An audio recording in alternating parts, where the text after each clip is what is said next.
بسم اللہ الرحمن الرحیم اللہم صلی علی محمد النبی الامی وعلی آلہ واصحابہ وبارک وسلم۔ السلام علیکم ورحمۃ اللہ وبرکاتہ۔ رب اشرح لی صدری ویسر لی امری واحلل عقدۃ من لسانی یفقہوا قولی رب زدنی علما۔ میں ہوں صلاح الدین اور آپ دیکھ رہے ہیں یوٹیوب چینل لازوال پیغام۔ ابتدا میں آپ کے گوش گزار ایک حدیث کرنا چاہوں گا۔ رسول اللہ صلی اللہ علیہ وسلم نے فرمایا، جب نماز کی جماعت کھڑی ہو جائے تو دوڑتے ہوئے نہ آؤ، بلکہ سکون و اطمینان سے چلتے ہوئے آؤ، اور نماز کا جتنا حصہ جماعت کے ساتھ ملے پڑھ لو اور باقی اپنے طور پر پورا کر لو۔ اللہ تعالی ہمیں عمل کی توفیق عطا فرمائے، آمین۔ تو واقعہ کی طرف چلتے ہیں۔ حضور صلی اللہ علیہ وآلہ وسلم کی حیات طیبہ سے واقعہ بیان کروں گا، جس کا عنوان ہے وحی۔ اس مبارک ہستی کی زندگی کو دیکھیے، جس کو اللہ نے اپنا رسول بنایا اور جس کے ذریعے سے ساری دنیا کو ہدایت کی روشنی عطا کی۔ وہ کس طرح دنیا میں تشریف لائے۔ آپ صلی اللہ علیہ وسلم کے والد محترم عبداللہ اپنے والدین کے سب سے چہیتے بیٹے تھے۔ جوان ہوئے، حضرت آمنہ سے شادی ہوئی، پھر تجارت کے لیے شام گئے تو مکے واپس نہ آئے۔ راستے میں ہی یثرب کے مقام پر ان کا انتقال ہو گیا۔ اس کے بعد حضرت آمنہ کے گھر آپ صلی اللہ علیہ وسلم پیدا ہوئے۔ والدہ آپ کی پرورش کرتی رہیں، اور جب آپ بڑے ہو گئے اور والدہ کی پرورش کی ضرورت نہ رہی تو حضرت آمنہ بھی اس دنیا سے رخصت ہو گئی۔ اب آپ صلی اللہ علیہ وسلم یتیم اور بے سہارا رہ گئے، لیکن اللہ جس نے آپ صلی اللہ علیہ وسلم کو دنیا کی ہدایت کے لیے پیدا کیا تھا، وہی آپ کا مددگار رہا۔ آپ کو جو اہم کام سونپا جانے والا تھا، اس کے لیے آپ کو شروع ہی سے تیار کیا جا رہا تھا۔ نبوت ملنے سے بہت عرصہ پہلے تک آپ صلی اللہ علیہ وسلم اپنے پروردگار کی ایسی نشانی دیکھا کرتے تھے جو آپ نے اس سے پہلے کبھی نہ دیکھی تھی۔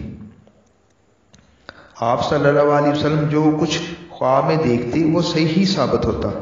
آپ کو تنہائی پسند تھی، اس لیے آپ مکے کے شہر سے نکل کر پہاڑوں کی طرف چلے جاتے اور شہر کی گہما گہمی سے پہاڑوں کی خاموشی اور تنہائی کو پسند کرتے۔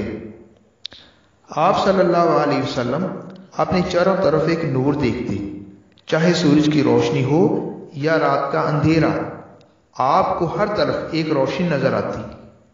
آپ صلی اللہ علیہ وسلم چلتے تو آپ کو ایسی آوازیں سنائی دیتی جیسے کوئی آپ صلی اللہ علیہ وسلم سے چپ کے باتیں کر رہا ہو۔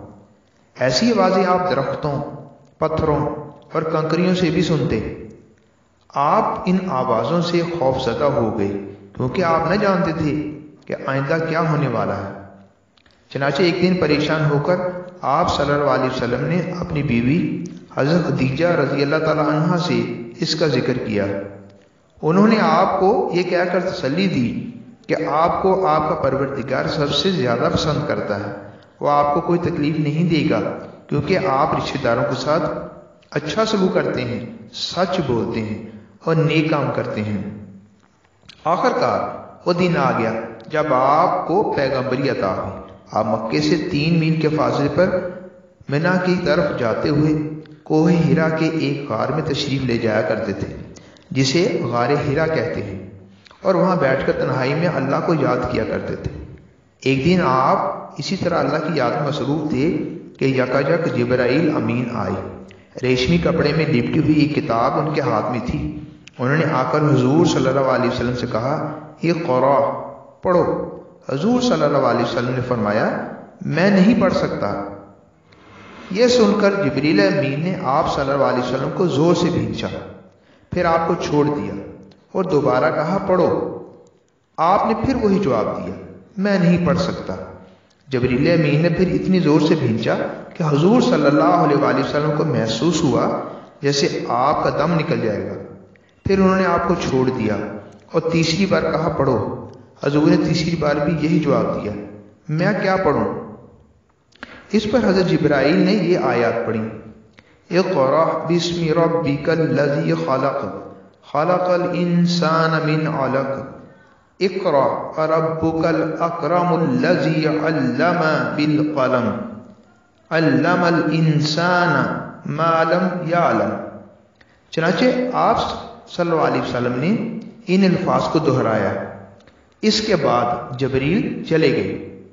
آپ کو ایسا محسوس ہوا جیسے یہ الفاظ آپ صلی اللہ علیہ وسلم کے سینے پر لکھ دیے گئے ہیں۔ آپ صلی اللہ علیہ وسلم گھر واپس آئے اور حضرت خدیجہ رضی اللہ تعالیٰ عنہا کو سارا واقعہ سنایا۔ حضرت خدیجہ نے آپ کو تسلی دی اور کہا، آپ نیکی کرتے ہیں، صدقہ دیتے ہیں، محتاجوں کو کھانا کھلاتے ہیں، اللہ تعالیٰ آپ کا بال بیکار نہ ہونا دے گا۔ حضرت خدیجہ پھر فوراً اپنے چچا زاد بھائی ورقہ بن نوفل کے پاس گئیں اور انہیں سارا ماجرا سنایا۔ ورقہ عیسائی تھے اور توریت اور انجیل کے بڑے عالم تھے۔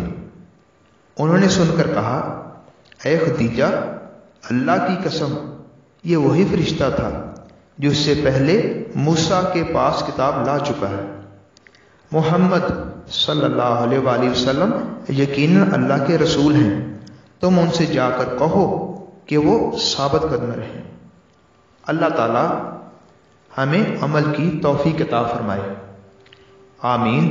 اگر آپ کو واقعہ پسند آئے تو اس کو ضرور لائک کیجیے گا، شیئر کیجیے گا اور چینل کو سبسکرائب کیجیے گا تاکہ تمام ویڈیوز اور واقعات آپ تک سب سے پہلے پہنچ سکیں۔ اللہ تعالی ہم سب کا حامی و ناصر ہو۔